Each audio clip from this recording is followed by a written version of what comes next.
Hello world!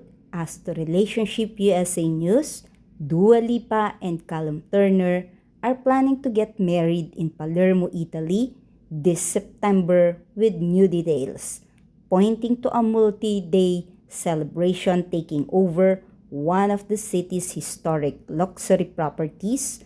Local reports suggest preparations are already underway, including a potential full venue buyout, and a guest schedule that could span several days along the Sicilian coast.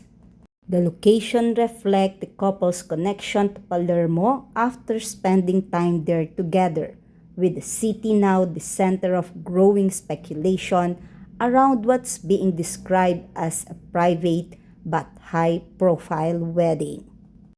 Beautiful day to all! Always like, comment, share, and subscribe on my channel. Thank you!